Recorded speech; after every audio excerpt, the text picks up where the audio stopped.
people like Dr. Dre do not go out to the club to try to discover talent. And that's what's just so funny to me. And let me just pull up a picture of Dre real quick just so you guys can see who I'm talking about, just in case if some of y'all are unaware. Because some of you stans are just so unaware. You know what I heard? Like I heard this. Some stan told me, hey, Dr. Dre found Eminem in the club. Sound the alarm.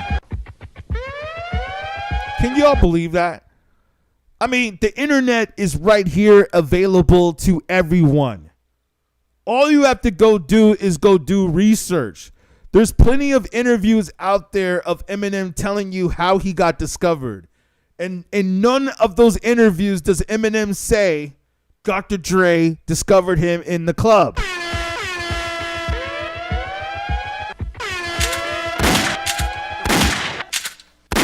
Man, there's some serious stands out there. There's some serious stands out there. Thank you, fam. I appreciate you. I appreciate the comment. There's some serious stands out there that are just like so lost, man. So lost that Eminem, they want to believe the narrative so much. You know what I'm saying? Like they want to believe the movie 8 Mile so much that they really believe they're like, oh no, Dr. Dre went to a battle and then he saw Eminem battling and that's how he discovered him. Oh, you thought Dr. Dre, you was waiting for that part in the movie, right? I bet everybody was waiting for that part. For those of you that saw 8 Mile, I know that there's a few people sometimes that live under a rock. Can you believe that I've actually met a few people out there that have never seen The Matrix? So I'm just trying to tell you, man, there's a lot of people out there that don't know what's up. Some of you stans out there need to go do your research. You need to go look up some old interviews of Eminem. He tells you clearly how he got discovered. I believe the way he got discovered, and I'll let you guys know, for those of y'all that don't know, that don't want to do your research, I believe the way he got discovered was that he did a battle. He lost the battle. I'm not sure which battle it was. Let's just say I think it might have been the Scribble Jam where he battled Rhyme Fest. And by the way, which is also a part of a movie that you guys don't understand, is that Eminem never won a battle, I think, really, in reality. So, therefore, I think he lost the battle. He even says this in an interview where he lost the battle, but there was an intern that came up to him and gave him the demo. He gave his tape. He said he gave his demo tape to an intern. This was an intern who worked at Interscope Records, and the intern gave the demo to Jimmy Iovine. Jimmy Iovine, and let me see if I have him back up here. Jimmy Iovine got the demo tape from the intern. Thank you for the likes. Thank you for the likes. That's what we're talking about here, man. Sound the alarm, man. Are some of y'all really that, like, naive to not even understand how Eminem was discovered? All you have to do is go online. That's all you have to do. Go online, and it's right there on the internet. And it shows you. People are like, oh, well, Eminem got discovered by Dr. Dre. Dr. Dre discovered him in the club. He was at the battle. And like I said to y'all earlier that are just tuning in right now, oh, I bet you guys were waiting so hard. All you stans had your heart on, waiting so hard for Dr. Dre to show up in the movie and say, hey, you know what? I think I want to sign you. Keep dreaming. Keep dreaming. You know what happened? He walked down the street with the garbage bag, right? That's how the end of the movie ended. Should I pull up the scene for those of y'all that forgot how 8 Mile ended? Man, y'all watch too many movies. This is what I've been telling y'all before, man. I've been telling y'all guys, why do you think he called himself Rabbit? He called himself Rabbit because he couldn't make it about the real movie, about his real life, because it's completely fake. He never won the battles. Y'all, you know what you guys can do? Here's the scene right here. I got it. We're streaming it on YouTube too. For those of you on TikTok, all you got to do is go at beatGrade on TikTok. It's the same thing. Here's the shot right here. Remember, this is how the movie ended. He's walking down the street, peace, throws up the peace sign, carrying the garbage bag right behind him. That's how it ended. There was no Dr. Dre. And I give him props for that. I give him props for that he ended the movie like that, because he wanted to show you that that's not how he got a record deal. But what's so funny is that so many people were so fascinated by the rap scene. They were so fascinated by this scene that they thought that this is really how Eminem got discovered. They really thought that he got discovered at a rap battle. So I just want to bring it back. Let me bring it back here, man. Let me bring this back. For those of you that don't know, because I know you guys are stans, the reason why I'm also talking about Vanilla Ice, Ice Ice Baby, is not just because he was another white rapper and really the first rap Elvis.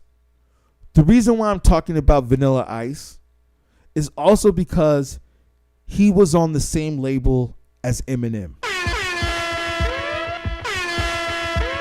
In case y'all didn't know, Vanilla Ice, the time that he talked about Suge Knight hanging him over the balcony by his ankles, y'all remember that, when he said that Suge Knight hung him over the balcony with his ankles and forced him to sign a contract to force over all his money and his rights for Ice Ice Baby, because Ice Ice Baby in his album made multiple millions of dollars? You know what happened?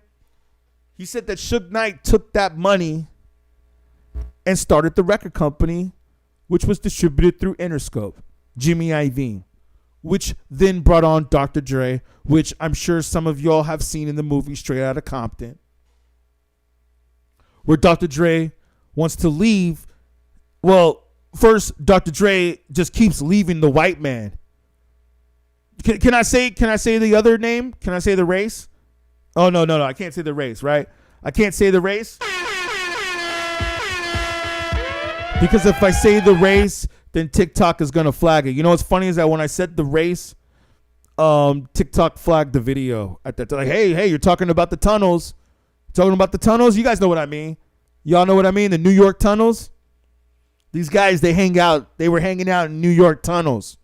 They got little media coverage. Let me tread carefully. Let's not talk too much. But I'll say this real quick. Those men that were hanging out in those tunnels, they're the ones that control the record industry. Those people is who Dr. Dre.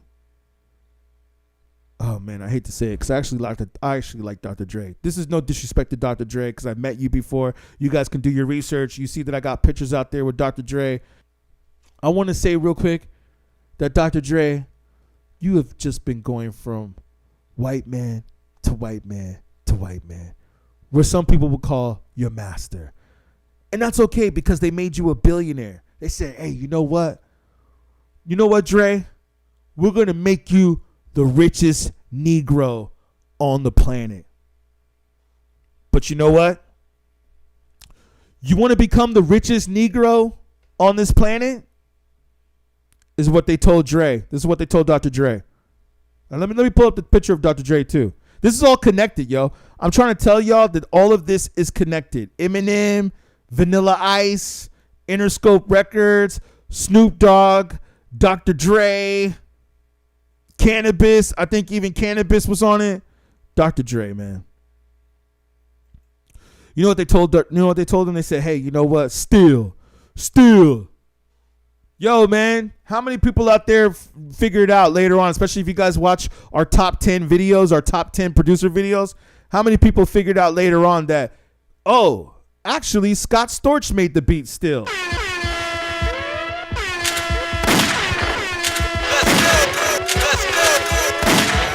Yo, Scott Storch made the beat.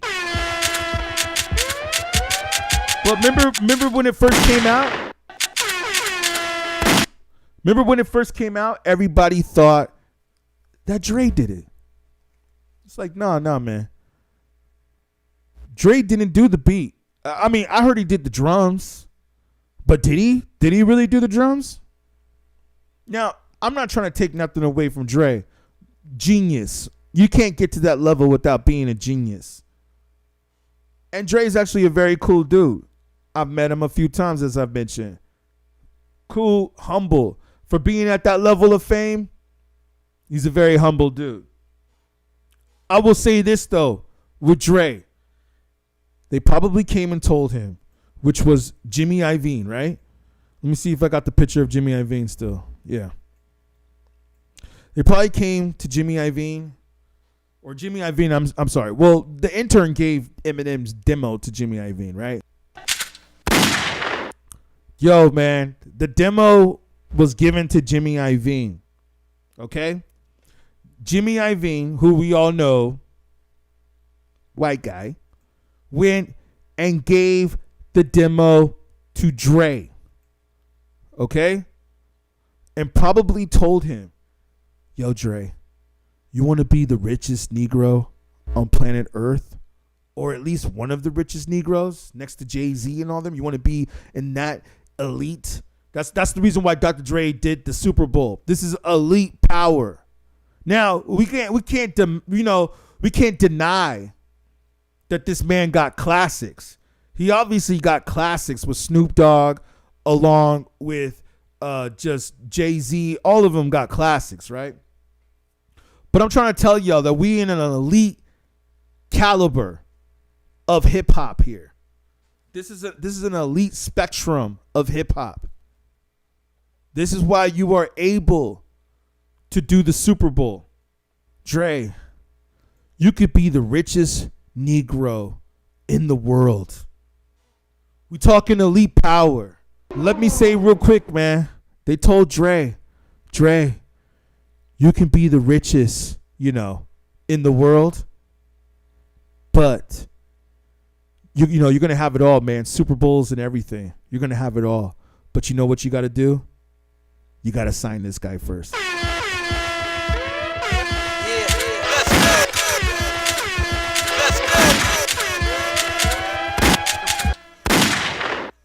You could be the richest Negro in the world, but you know what?